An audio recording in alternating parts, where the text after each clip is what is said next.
고대 바벨론의 기록을 보면은 자신의 신들을 아주 길게 그리고 장황하게 부르고 있는 모습을 발견할 수 있습니다. 최근에 발굴된 문서 속에 한 기도문이 기록되어 있었습니다. 그 기도는 이렇게 시작이 됩니다. 하늘과 땅의 왕이신 주여, 공평과 정의의 주이시며 아누나키의 주이시여, 약속을 폐하지 않으시며 명령을 변하지 않으시는 주이시여. 그러나 우리 주 예수 그리스도께서는 우리에게 하나님을 단지 아버지라고 소개하십니다. 하늘에 계신 우리 아버지요. 하나님을 아버지라고 우리에게 소개하시고 있습니다. 이 땅의 부모는 바로 그 하나님의 그림자요, 상징인 것입니다. 우리는 부모님의 베푸신 사랑을 통하여 하나님의 사랑을 깨닫고 부모님 공경함을 통하여 하나님 공경함을 배워갑니다.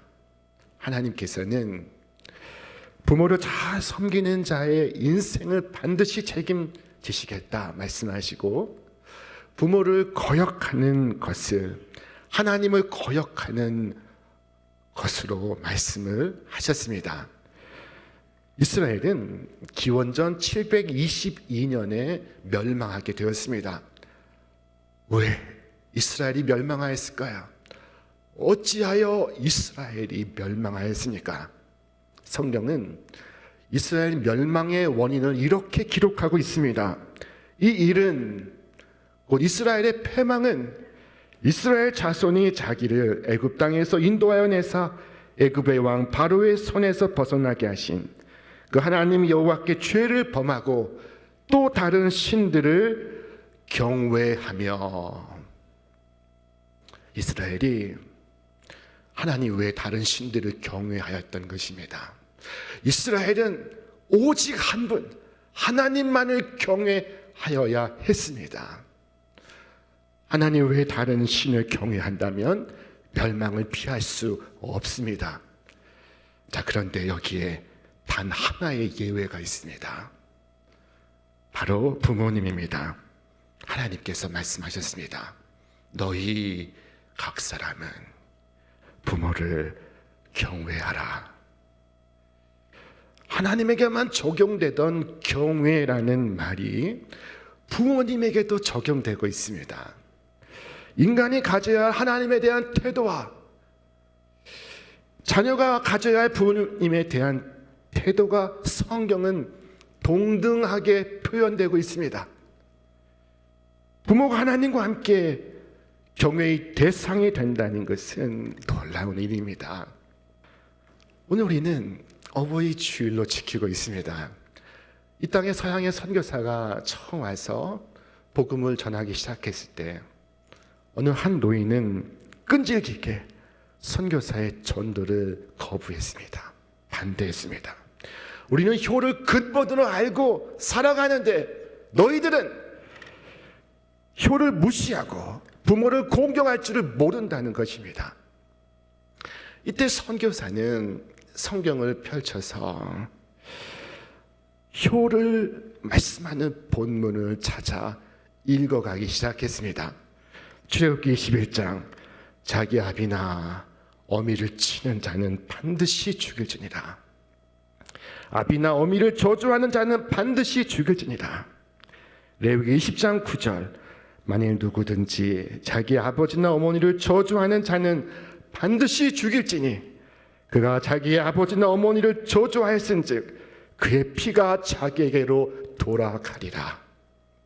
신명기 21장 18절 말씀, 어떤 사람에게 완악하고 패역한 아들이 있어 그의 아버지의 말이나 그 어머니의 말을 순종하지 아니하고 부모가 징계하여도 순종하지 아니하거든 그 성읍의 모든 사람들이 그를 돌로 쳐 죽일지니 이같이 네가 너희 중에서 악을 제하라. 불효자에게 온 동네 사람들이 돌을 던집니다. 그 돌이 큰 무더기를 이룹니다. 그 무더기를 쌓아서 온 마을 사람들에게 증거가 되게 하라 말씀하고 있습니다. 예수님의 탕자 비유 속에서 탕자가 돌아오는 장면이 있습니다. 그런데 아직도 거리가 먼데 아들일 것을 추정하고 아버지가 아들에게 달려가는 장면이 있습니다. 아버지가 급히 달려갑니다. 왜 급히 달려갔을까요?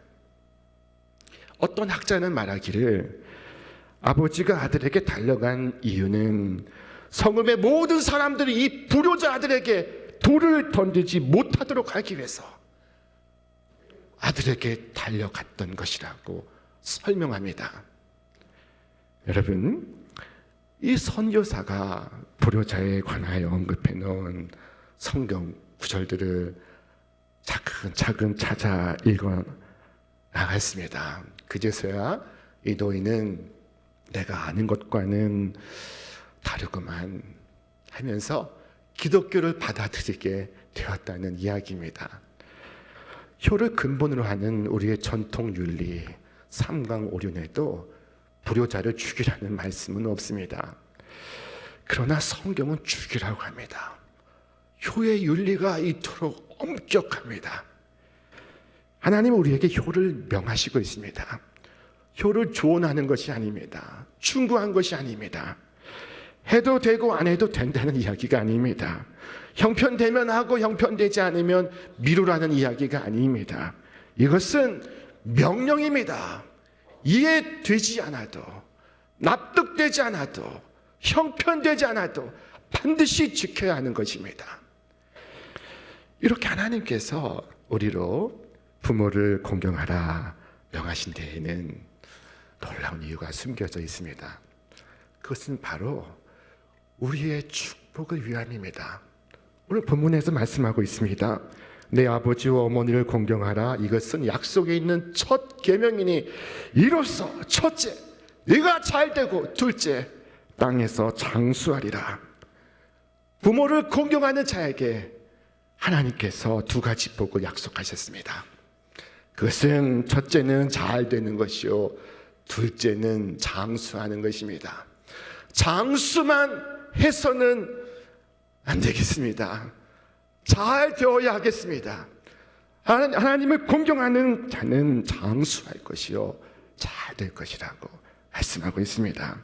부모를 공경하는 것, 여기에 하나님의 약속이 있고 하나님의 서명이 있습니다. 형통과 장수의 복이 있습니다. 하나님이 주신 땅에서 장수하며 복을 누리게 될 것입니다.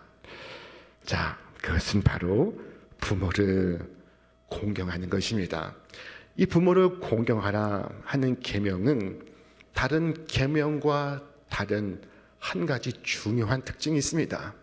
그것은 시간의 제한이 있다는 것입니다. 타임 센서티브한 것입니다. 내가 평생 살아가며 지킬 수 있는 계명이 아닙니다. 이 계명은 시간의 제한이 있습니다. 아차 하는 순간 부모님은 살아계시지 않습니다. 옛날 구호라는 이가 공자를 만나서 한숨을 쉬며 말했습니다. 수욕종이 풍부지요 자욕양이 친부되라. 나무는 가만히 있고자 하나 바람이 그치지 아니하고 자식은 효를 다하고자 하나 부모는 기다려주지 않는다네 하는 말입니다. 저는 수년 전에 저 김천에 한 장례식에 참석하였습니다. 몇 년간 치매에 걸려 고생하시는 아버지가 세상을 떠나신 후에 아들이 장례식에서 조사를 하였습니다. 눈물을 뚝뚝 흘리며 조사를 하고 있습니다.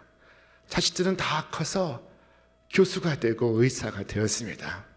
그는 이렇게 조사를 했습니다.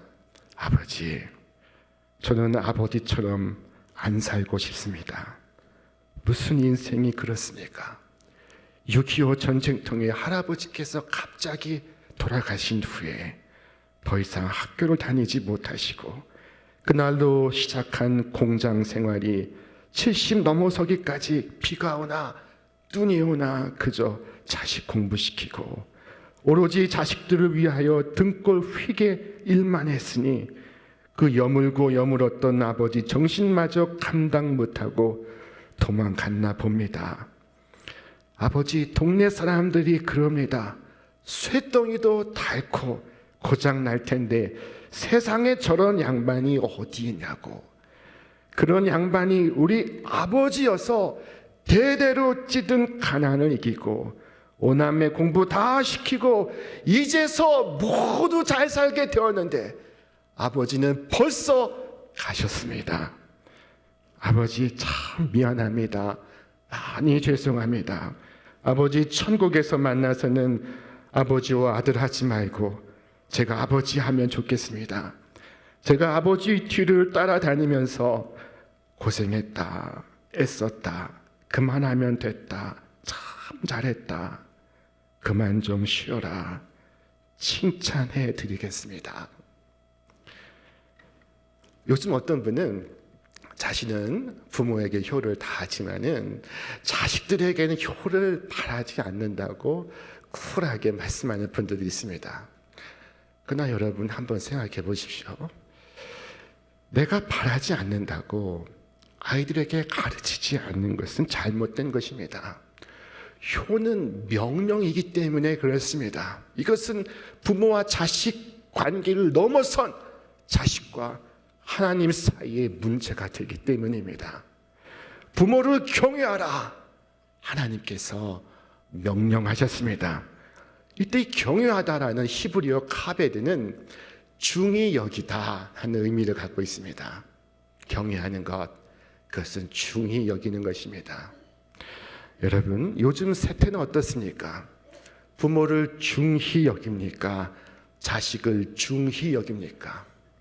성경 어디에 자식을 중히 여기라는 말씀이 있습니까? 사사시대 말기에 엘리에게는 홈리와 비느하스라는 두 아들이 있었습니다. 이 두 아들이 망나니입니다. 온갖 못된 짓을 합니다. 재물을 탈취하고 그리고 어른의 훈계를 귀담아 듣지 않습니다. 그때 홈리와 비느하스의 아버지 제사장 엘리에게 하나님께서 임하셨습니다. 하나님께서 말씀하십니다. 너희는 어찌하여 내가 내 초소에서 명령한 내 재물과 예물을 밟으며 네 아들들을 나보다 더 중히 여겨 내 백성 이스라엘이 드리는 가장 좋은 것으로 너희들을 살찌게 하느냐. 여기서 더 중히 여겨가 히브리어 카베드입니다. 아버지가 아들들을 중히 여겼습니다. 부모 중히 여기는 법은 가르치지 않았습니다. 어른 중히 여기는 법은 배우지 못했습니다. 여러분, 자녀가 어려서부터 부모를 공경할 수 있도록 꼭 가르치시기를 바랍니다. 누구보다 자식 잘 되기를 바라지 않으십니까? 여기에 자식 잘못되는 것을 바라시는 부모가 있습니까? 그렇지 않습니다. 자, 그렇다면 효를 가르쳐야만 합니다. 내 아버지와 어머니를 공경하라. 이것은 약속 있는 첫 계명이니 이로써 네가 잘되고 땅에서 장수하리라 하셨습니다. 효자가 되어야 형통할 수 있습니다. 효자가 되어야 강건할 수 있습니다. 여러분, 아이들이 복을 받을 수 있는 기회를 막지 마시길 바랍니다. 효를 가르쳐서 아이들로 하여금 장수의 복과 형통의 복을 꼭 받게 하시기를 바랍니다. 이것은 하나님께서 자녀들에게 주시는 축복의 기회입니다. 하나님께서는 자녀가 부모에게 하는 대로 당신께서 그대로 받겠다고 하셨습니다. 그렇다면 우리가 부모님을 섭섭하게 하고 부모님을 어렵게 하는 것은 여러분 심각한 문제입니다. 이것은 하나님께 대한 문제가 되기 때문입니다. 만약 부모님이 가지신 것이 없다면 이것은 나에게 특별한 기회입니다. 왜냐하면 하나님께서 갚으시겠다고 말씀하셨기 때문입니다. 하나님은 자녀에게 잘하면 복 주시겠다고 말씀하지 않으셨습니다. 하나님은 부모에게 잘하면 복 주시겠다고 하셨습니다. 예수님은 친히 우리에게 부모 공경하는 본을 보이셨습니다. 예수님이 어린 시절에 기록이 많이 남지 않았습니다. 그러나 그 중에서 한 대목은 이와 같습니다. 우리 함께 말씀 읽겠습니다. 예수님께서 한 가지로 내려가사 나사렛에 이르러 순종하여 받드시더라. 예수님은 온 인류의 죄를 지시고 십자가에서 살이 찢기고 피를 흘리시는 그 고통의 시간에 어머니를 생각하셨습니다. 당신이 사랑하는 제자 요한에게 요한아, 나의 어머니를 모셔다오 라고 부탁을 하셨습니다. 우리 함께 말씀 읽겠습니다. 보라, 내 어머니라 하신대 그때부터 그 제자가 자기 집에 오십니다.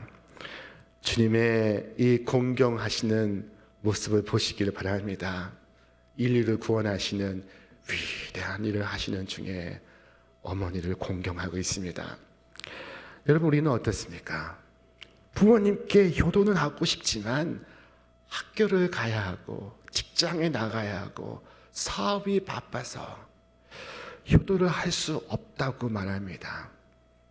이것이 문제입니다. 얼마나 큰 일을 하시기에 부모를 외면하는 것일까요?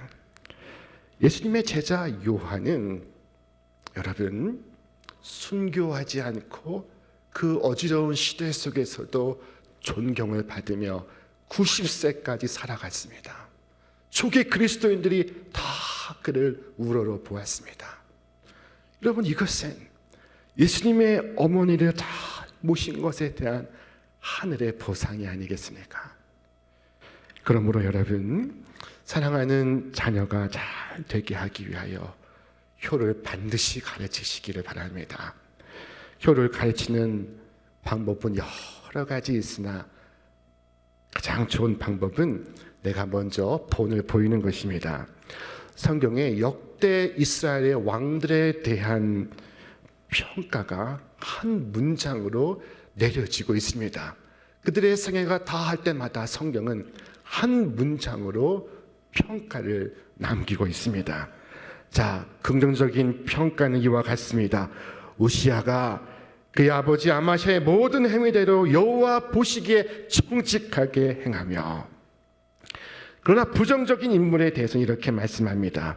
그의 조상들의 행위대로 여호와 보시기에 악을 행하여 이스라엘로 범죄하게 한 느밧의 아들 여로보암의 죄에서 떠나지 아니한지라. 이 두 종류의 말씀 속에 공통점이 있습니다. 그것이 무엇입니까? 그것은 자녀들이 부모를 본받고 있다는 것입니다. 우시야가 아버지 아마샤를 본받고 스가랴가 아버지 여로보암을 본받고 있습니다. 여러분, 옛말에 효순 환생 효순자요 오역 환생 오역자라 라고 말씀했습니다. 효자가 효자를 낳고 불효자가 불효자를 낳는다는 말씀입니다. 자, 그렇다면 부모인 나부터 자녀들 앞에서 본을 보여야 합니다. 여러분, 부모님에게 용돈을 드릴 때는 반드시 자식을 대동하시기를 바랍니다. 자식들 앞에서 보여주시기를 바랍니다. 그리고 흉내내게 하시기를 바랍니다. 어느 날 임금님이 저 시골길로 행차를 하게 되었습니다. 자, 그 소식이 온 마을에 퍼졌습니다. 저 멀리 사는 늙으신 어머니 귀에도 들려왔습니다.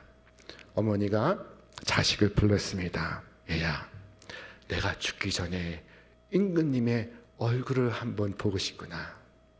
그러자 이 효자들이 마치 어린 아기를 업듯이 단단히 어머니를 받쳐 업고는 백리길을 걸어갔습니다. 그리고 왕이 지나가는 길의 길목에 서 있습니다. 임금이 지나가다가 그 모습을 보았습니다. 그리고 길을 멈추고 그 아들을 불렀습니다. 어떻게 된 사연이냐? 예, 어머니가 임금님을 뵙고자 하여 이렇게 모시고 나왔습니다. 그러자 임금이 그 효자들에게 후한 상을 베풀었습니다. 소문은 삽시간에 퍼져갔습니다. 가까운 마을에 못된 불효자의 귀에도 들려왔습니다. 그는 안 가시겠다고 하는 어머니를 강제로 업었습니다. 그리고 임금이 지나가는 길목에 서 있습니다. 임금이 이 모습을 보고 흐뭇해합니다. 이 동네에는 효자가 많도다. 기특한 일이로구나. 그리고 그 불효자를 불렀습니다. 무슨 사연인가? 그러자 이 불효자가 효자의 말에 그대로 흉내를 내어 임금께 아뢰었습니다. 그러자 옆에 있던 온 동네 사람들이 임금님, 그것이 아닙니다. 저놈은 천하의 몹쓸 불효자입니다. 임금님께 상을 받으려고 효자를 흉내내고 있는 것입니다. 그러자 임금님이 껄껄 웃으며 대답을 했습니다. 효는 흉내라도 내어야 하느니라. 그리고 효자를 흉내내는 이 불효자에게 후한 상을 내려주었습니다. 여러분, 효는 흉내라도 내시길 바랍니다. 흉내내어서 큰 하늘의 상을 받으시기를 바랍니다. 하나님께서 말씀하셨습니다. 효에는 하나님의 약속이 있고 하나님의 축복이 있습니다. 내 부모를 공경하라. 이것은 나를 위하여 주시는 하늘의 계명입니다. 내 부모를 공경하라. 주께서 말씀하셨습니다. 이 시간 새롭게 결단하여 부모님께 공경함으로 하늘의 거룩한 은총을 이어가는 하나님 나라의 효자와 효녀가 다 되시기를 주님의 이름으로 축원합니다.